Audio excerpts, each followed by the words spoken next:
I've got these two rims here that I've got for free from a garage sale that was hosted at our house. Brenda's dad had a garage sale. He gave me these rims when they were done. They were left over, so instead of dropping them off at the scrapyard, he just let me keep them. So, got a list of things we're going to do today. We're going to turn these two rims into one shop stool. It's going to look beautiful, I think, by the time we're done here. And we're going to keep it up at our shop, up at Copper Cactus. So, it's got to be copper, and it's got to have leather on it. And they're just some old junky rims. There's like nothing special going on here. So, the actual face of the rim will be basically hidden. We're going to put one facing up and one facing down. Doesn't matter which is which. So we just got to do a few things here. We got to clean them. I'm going to check that off right now because I just finished cleaning them before we started rolling. Got them cleaned here. They got some wheel weights on them, so we'll buzz those off. Prep for the weld. We'll just remove some of this paint so we can get to them, weld them together. Weld them, scuff the paint, paint it. Make the seat, make the base, attach some casters, and bada bing, Bob's your uncle. We're going to have ourselves a new shop stool.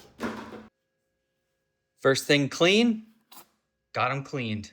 As you can see, what we're working with, just a couple of boring 17-inch rims. Nothing too special. They're about 7 inches high, and nothing to it. We'll cut off these valve stems, paint them up, make them look good, but that's what we're working with. First thing we're going to try, just angle grinder with the cutoff wheel on it, zip them off. I think that's just going to work. If we mess up the rim, who cares? There's probably a right way to do this, but I don't know what it is. So I'm just going to do it like that. Okay, the next thing we got to do is cut off these valve stems. Just have little nippers right here. We're going to try that. If not, I got to go to my other shop and get better tools. But I think that's going to be fine. Like, I don't really care.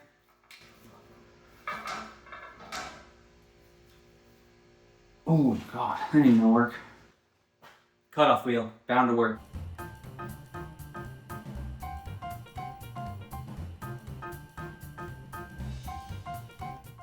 Good enough for the girls I go with.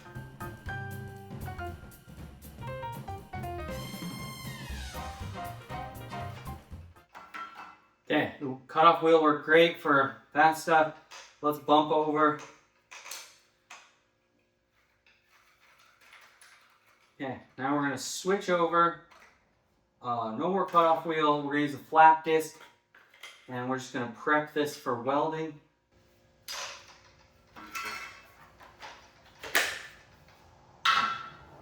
Okay, we remove the weights and the valve stems. So did that all in one checkbox. Didn't write that down.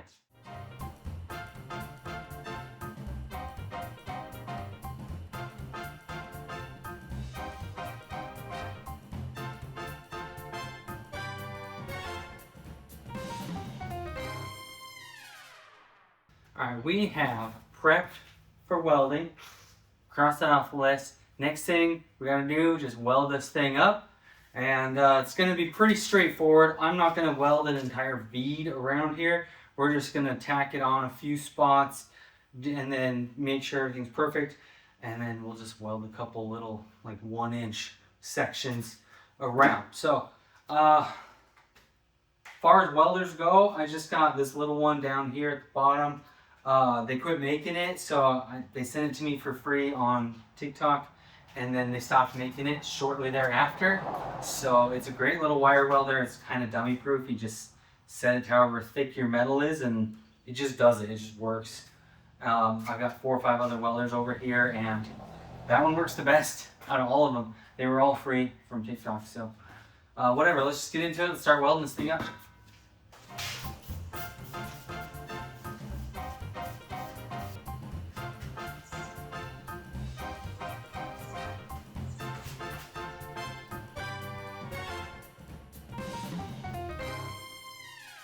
I'm no welder, you know what I mean? But it doesn't look too bad. It's not my worst thing I've ever done. We'll go ahead and fix up the rest of these and I'll meet you back in a second. Okay, it's not too bad, but it is hot and humid and I don't want to do this any longer. So whatever it is good enough. And you know how it goes, grinder and paint, right? Okay, one more thing. welding. Got that off the list. We'll scuff this paint. I am going to grind down these welds a little bit. We'll just hit those real quick, but then we'll go around and scuff the paint and kind of prep it for paint, I guess. Just going to use flap disc real quick and hit these.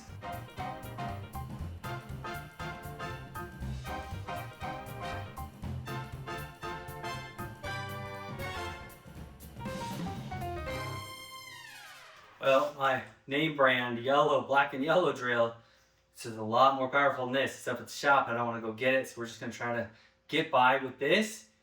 I probably still have to take it up there to paint it, so I might hit it again with the other drill and maybe some other tools. I don't know, but let's try this first. I got a little wire wheel on here, and we're just going to scuff up the paint and try to fix where we, where we welded all that, any soot, any stuff like that. So.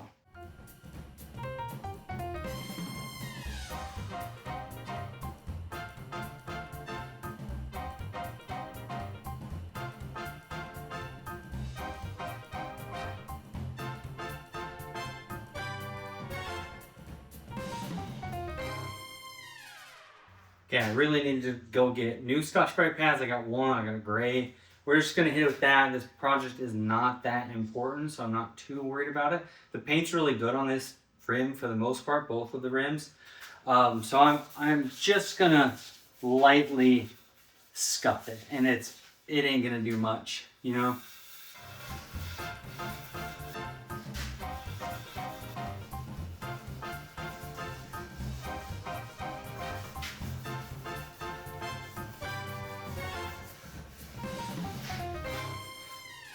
Okay, next thing, scuff the paint. We can check that off. Paint has been scuffed.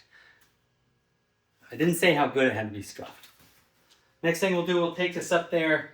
We'll take it up to my paint booth at the shop, and we'll spray it.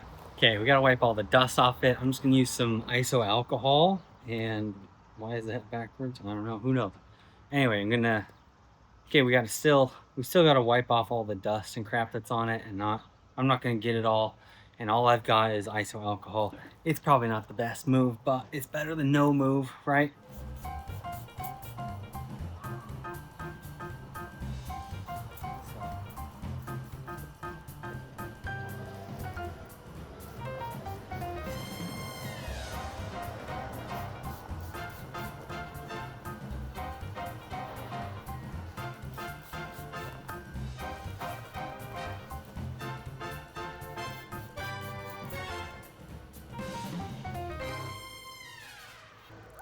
All right, that's gotta be good enough. Let's paint this thing. Okay, we just got some Rust-Oleum metallic paint. It's a copper color, of course. We're doing copper cactus. So, this is what we use on everything. Plastics, wood, all kinds of stuff. It has a really good copper finish. We've done like the light switches in here with it, so it's gonna match everything else.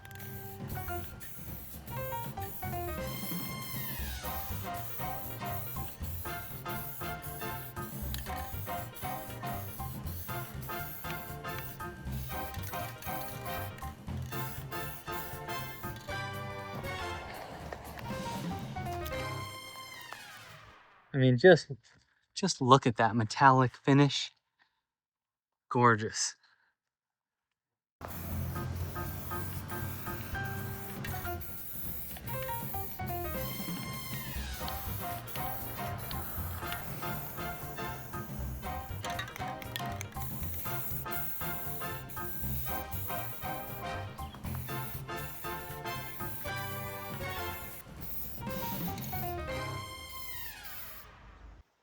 All right, I made a circle 16 3/4 inch in diameter. I just used my laser to cut a piece of poster board.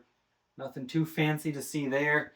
So the next thing we need to do, trace that out so we can make the seat. This is going to be the basis for the seat. I'm gonna make another one, duplicate, same thing for the wheels. I'm not sure that I need to attach it to the wheels, to the rims. So my plan here is there's 17-inch rims on the inside of the lip. It's 17 inches. So I left a 1/4 inch. So that's 1/8 of an inch all the way around. So I figure when I wrap leather around here, that's going to take up about 1/8 of an inch all the way around. There might be a little bit of play, and I'd rather that than have it be too big and not work.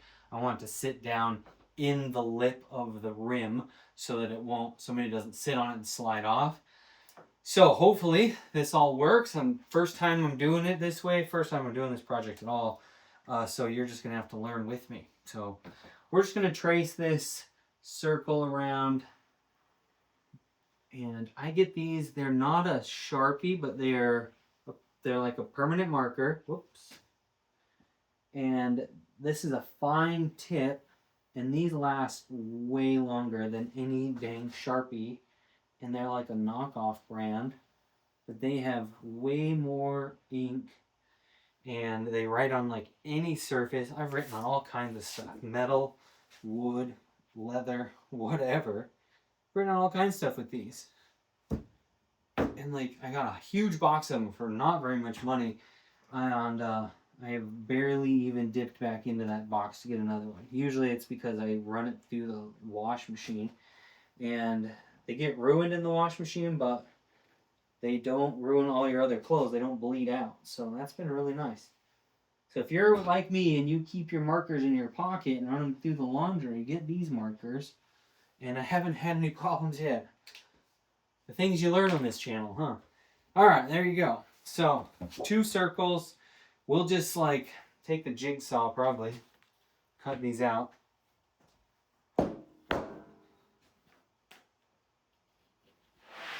There you go. Okay, painting. We got painting done. Let that dry overnight, and now we're gonna cut out the circles. So let's get into that. Got a jigsaw here. We're just gonna do the best I can.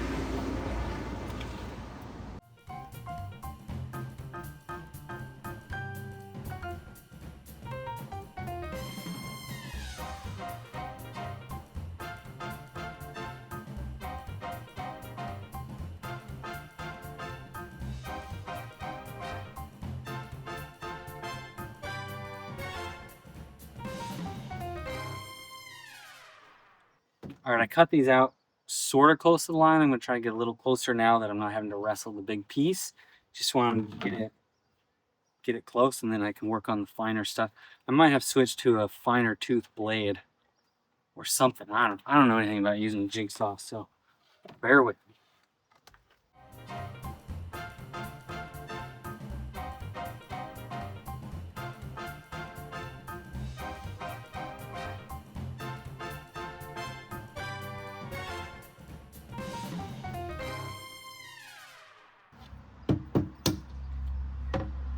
That's why I use a laser for most things. I can draw a perfect circle really easily and just hit stuff.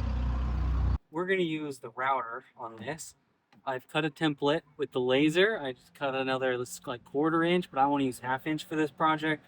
I could have just glued 2 1/4 inch pieces together. Probably would have been a lot faster.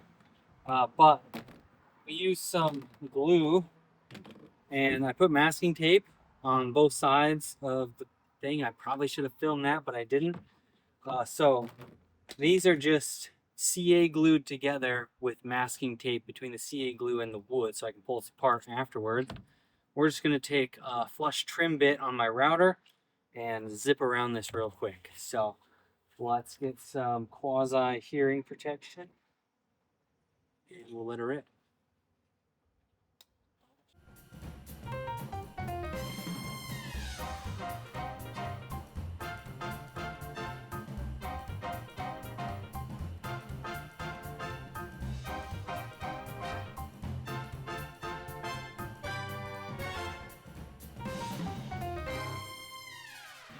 Okay, there we go. Flush trimmed. I'm gonna need a new battery, but there we go. So we'll pry this apart. Might need a little tool. All right, I grabbed a tool. All we gotta do is start it.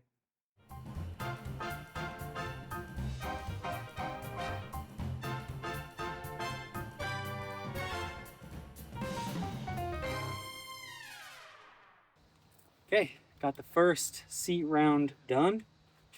Now I got tape on the other one, and we just need to put new tape on this and glue it to the other one, and we'll cut it out just the same. I'll grab another battery and we'll be good to go. Okay, here's what I didn't show on the last one. We put a piece of tape, I had a big old roll of this tape and I just threw it away because it is miserable to work with. So basically we're just going to do the same thing to this, but we don't need a crazy long. Try to get it smooth, smoother than that. Okay.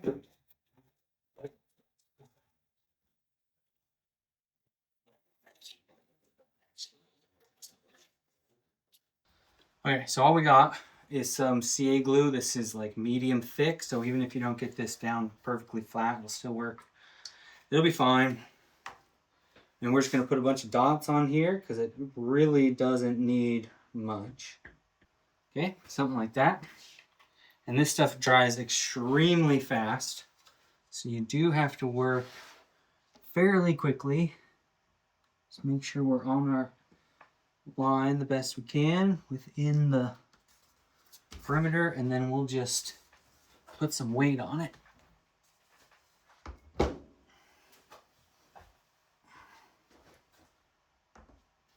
it really won't take long to dry.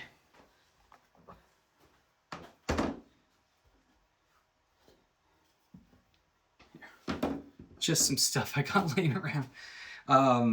Yeah, so it's probably already dry by now. That was like 30 seconds maybe. I mean, I didn't even cut this probably. So yeah, it's probably good to go. It just needs a little bit of time. All we're doing is gluing the tape back to the other piece of tape. So whatever, piece of cake. I've gone through and I've taken the router and just whipped around this one like I did the first one. You've already seen it, so I wasn't going to make you watch that twice. We just got to pry this apart, find a decent spot and get this in there. I think that last clip was kind of made that look harder than it should have been. So that's easy as it should go. So now we can use that template again if we want to, or I can cut it into something else. And there we go.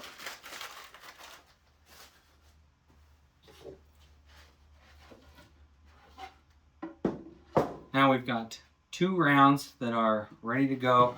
I probably should sand them a little bit. This side's already sanded, so it's probably good enough. That's probably fine. I'm going to wrap the one's going to live underneath the stool. And I went down to the hardware store. It's about a half a block away from here. Tiny little village we live in here. So these casters are like way overkill for this project, but I wanted bigger casters than smaller casters. So we're going to put these casters on there. They swivel. There's no brakes. I got all of them without brakes, so this doesn't have 2 wheels that go straight or whatever, all that garbage, right?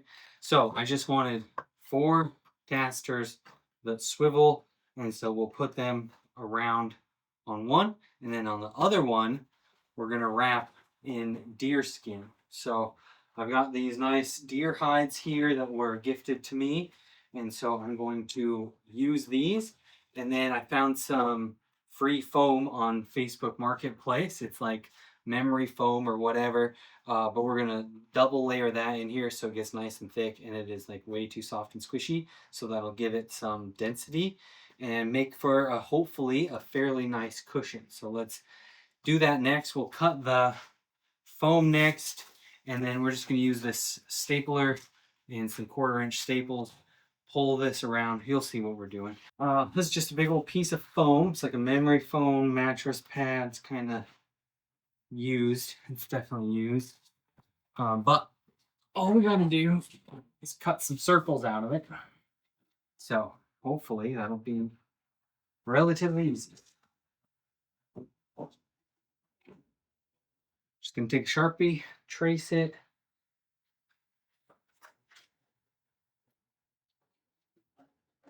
Real quick. Let's try this knife first.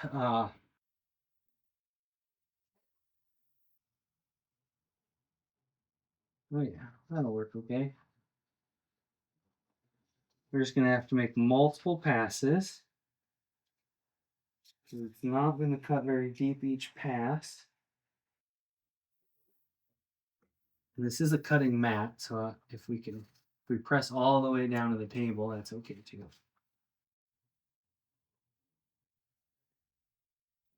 Okay, one mostly cut piece.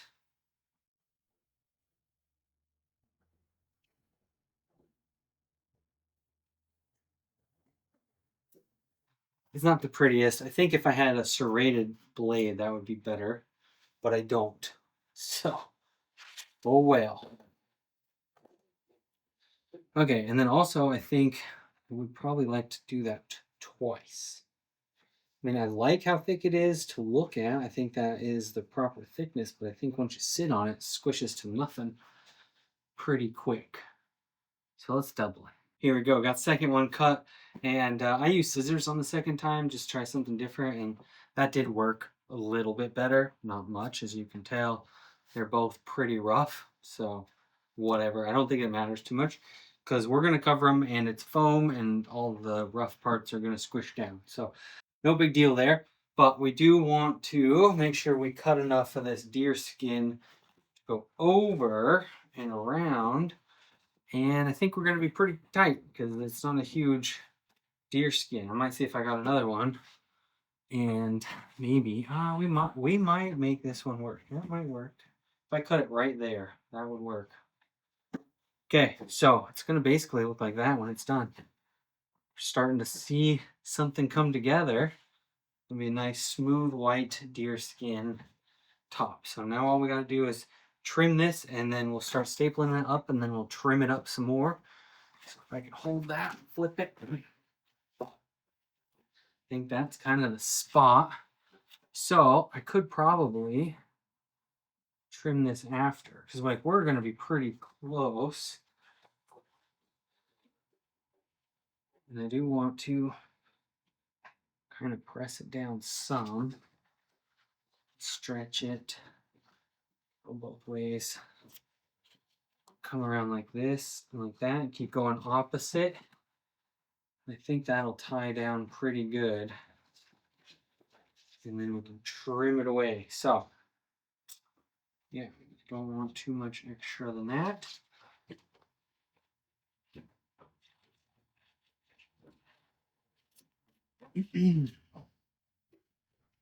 Make sure this can reach up and pull around and have plenty. So we got plenty of room. Okay, got plenty of room. So we're going to take that and I'll just trim that kind of around. This is, we got about 6 3/4. So we'll just take 7 inches all the way around here. And we'll just measure 7 inches. And we'll make a mark every once in a while so we can kind of keep our diameter out here. So I'm just going to go around, mark, and we'll be right back. Okay, we got that all marked. Now we can just come back in. We can just take these scissors here and we can just trim this around so we don't have all this bulk that we have to deal with. We're just going to roughly trim it. We're going to trim it again nicer here in a little bit. I just want to get rid of some of the bulk.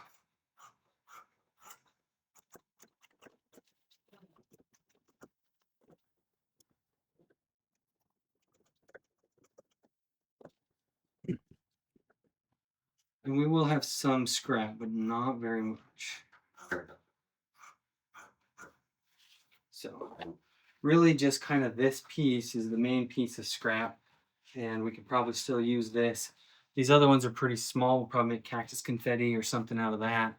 But there's not much left after that. So the one spot I didn't measure great, but it is still going to cover. So I got, after I did all the cutting, I figured, whoops, that was a little bit close right there. But I think if we do this and that, and then it'll still wrap around. So we still got plenty there. So the next thing we got to do, grab the staple gun, and we'll start stapling this around.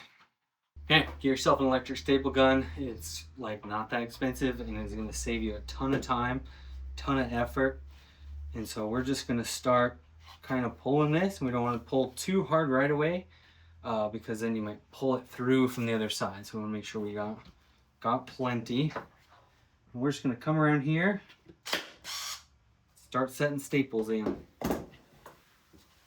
and then go from the complete opposite side. Snug it a little bit.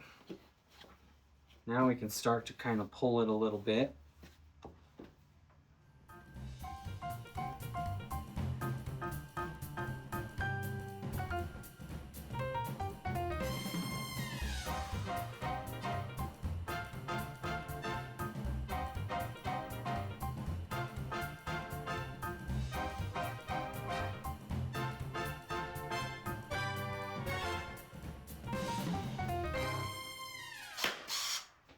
Okay, there we go. Now, I'm just going to quickly buzz around and do the rest of those. It's gonna look like something really nice and smooth like that on top. And on the bottom, it's gonna look really rough and awful. But we're just gonna take and trim off all that excess. And you're gonna get some wrinkles in there, and that's okay. That one's kind of bad, but even that one, the worst, that one's the worst probably. Right there, like you're not gonna see that once it's on there and then being used and stuff. Like it's all gonna be fine. So we're gonna get rid of all this excess. Let's try a knife first. I bet we got a nice new-ish blade in there. Should always start with a new knife or sharp knife. Yeah, look at that. It's gonna cut nice.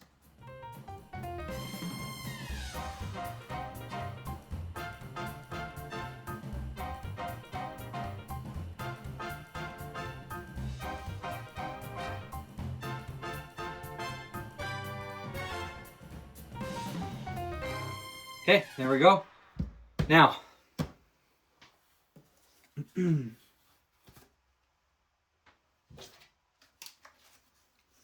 make the seat, check. We are done with that. Now let's make the base. We made the base, cut it out of the thing. So basically that, all we have to do now is attach the casters and then assembly.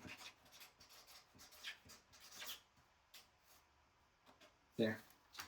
Okay, we'll assemble the thing. Okay, new plan. Quasi new plan, sort of same old plan, only different. We're going to use these. These are not the right screws for the job. I know that. You don't have to put it in the comments. I get it, but look it. The head is big enough. It's a flat, you know, big old pan head or whatever it is. Anyway, they're probably like sheet metal screws. They got a little self-drilling thing at the front. And I'll tell you what, they are going to stick through a little bit more than I want, but I can cut that off and it'll be fine. Whatever, if it sticks through and it hits the rim, I'll cut it off. If it doesn't, then great. No problem, right? No problems at all. So the next thing we got to do is if we take this circle and we fold it in half nicely, properly. This, if you remember from earlier,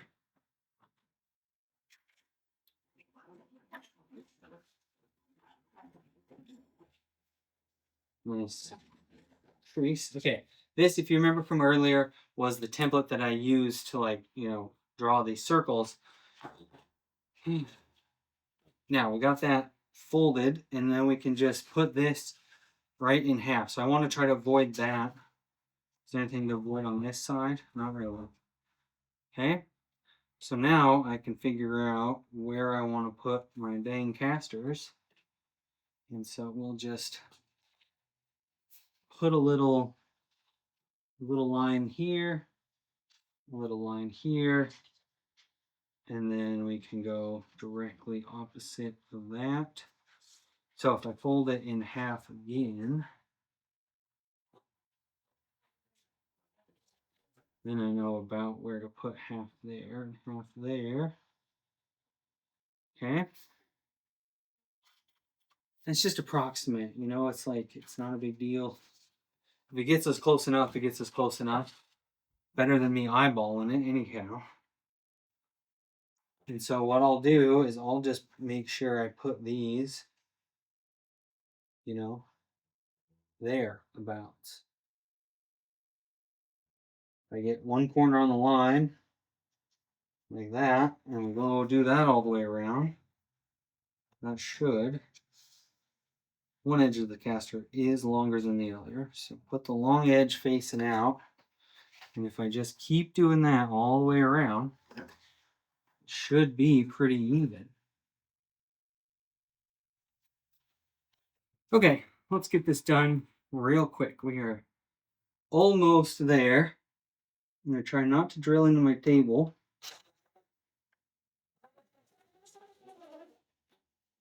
If I can just get them started, and then I can bring it off the edge and finish them.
Okay, just like that, got her done. Now let's do the final assembly on the stool. All right, we've got the casters onto the bottom, and they did stick out a little bit, but not as bad as I thought they were going to. And look, it's pretty stable. Whatever, easy. And we got the seat cushion right there, so that is ready to go on. Now, first things first, let's fit this stack of rims onto here. Right there. I mean, it pretty much just goes on like that. Okay, now the seat just sets on top of it like that, but I made it so it fits into the rim. So if we put it like that, and look, there is no wiggle room at all. And we set down, and it's sturdy. So now wheels, easy, nice little shop stool.